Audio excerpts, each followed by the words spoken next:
A young woman, Zulma Choklo, Paralympic champion and athlete, who has been fiercely independent her whole life, was reminiscing as her days upon the field of the Paralympics were drawing to a close, and she felt the winds of change blowing across her life.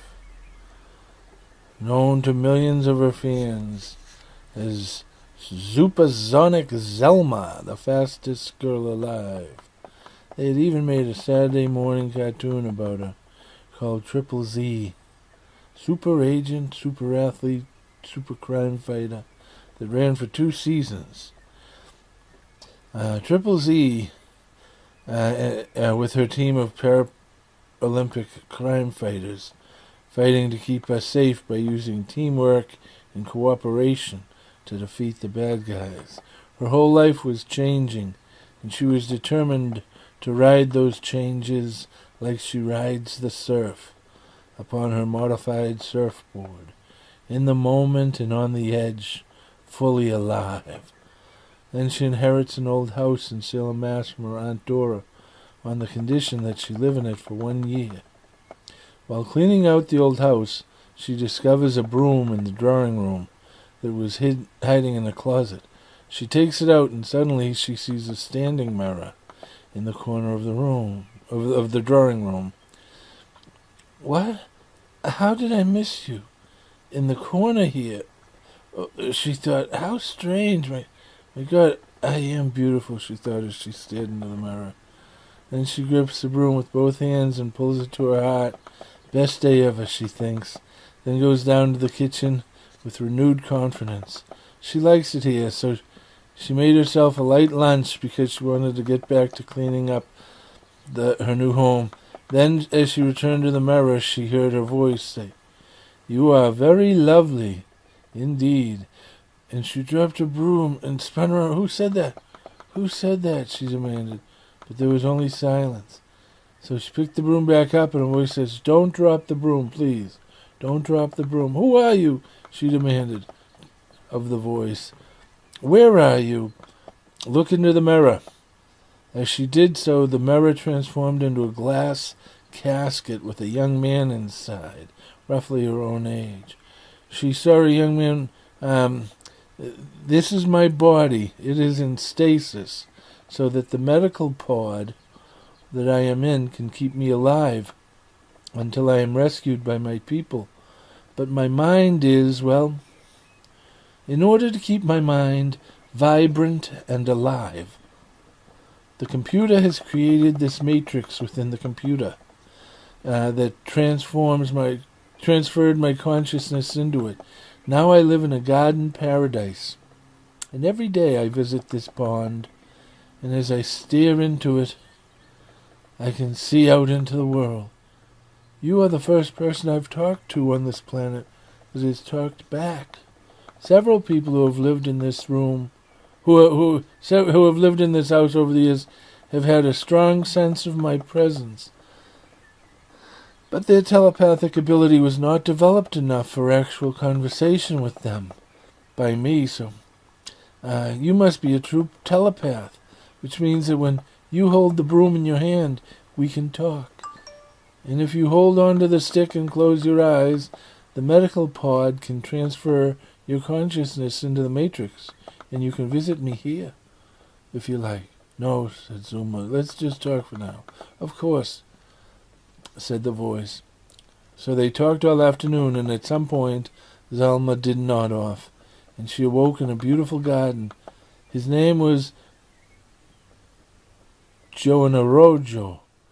His ship crash-landed upon Earth centuries ago, leaving him broken and barely alive.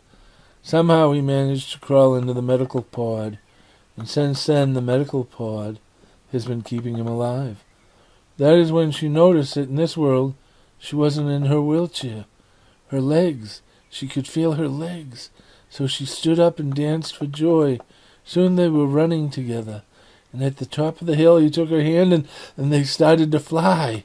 Zulma had never felt such freedom as they danced across the sky. They talked about many things that day. They even talked about marriage. "What would a 24-year-old human do on your planet?" she asked. "Well, whatever your heart's desire." "My heart's? I only have one heart." "Well, nobody's perfect," he said with a smile. "What do wheelchairs look like on Armand?" "Oh no, as future Queen of Armand, you will have your own beauty chamber that will keep you young and vibrant forever." You mean no wheelchair?" "Yes. And no death?" "No." "Well, our science has eliminated death except in instances of catastrophic occurrence." At the end of the day, Zulma thanked Juro for a beautiful day. "Close your eyes," he said. And then when Zulma opened them again, she was back in her body.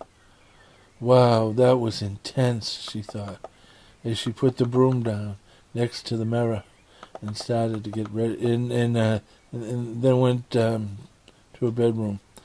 Several days later, Gennaro said to Zulma, "The medical pod scanned you, and the gene error that is slowly killing you is easily repaired on my planet. With the right equipment, you have a cure?" Zulma screamed. "We have to share it. There are children with this disease." "No, Zulma, I cannot. There are laws, rules. The medical pod is forbidden from sharing advanced knowledge with a primitive culture." "Then why did you give me false hope?" she said. "I did not say I could save them, but I can save you. The broom could place you into the medical pod with me, and together we could wait till we are rescued. If we do this, there are risks and there are dangers for both of us, risks and dangers that I would gladly take for the chance to be together with you forever." "No," said Zulma, "I could not do that to you." "But Zulma, you are dying, and the medical pod can save you." "Yes, but the medical pod was just designed for one person. You told me that." "Yes, it is. It's risky, but it's a risk that I'm willing to take. Please, Gennaro, let us just have this time together to spend what time we have left with you. That's all I ask." "All right, my love," said Gennaro. So he waited almost until the end. Then, just before Zulma took her last breath, he had the broom place her into the pod with him, and together they waited for rescue. Zulma was in darkness. Then she saw a light that grew.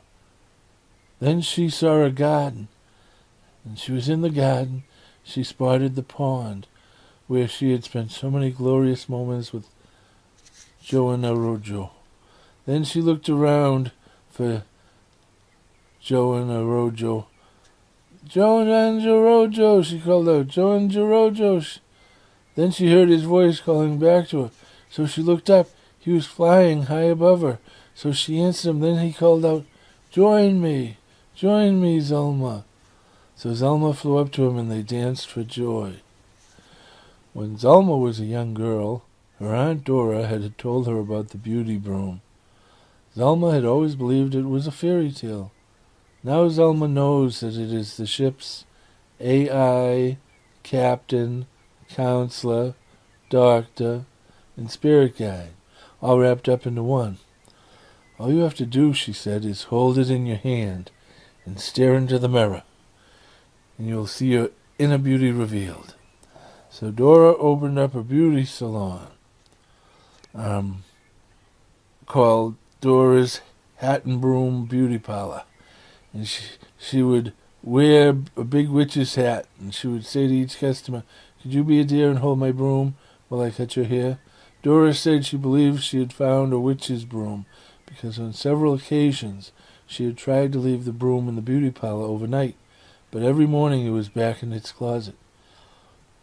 As her business expanded, she had dozens of identical-looking brooms and hats that her employees and then her franchisees would wear, but only she wielded the original broom.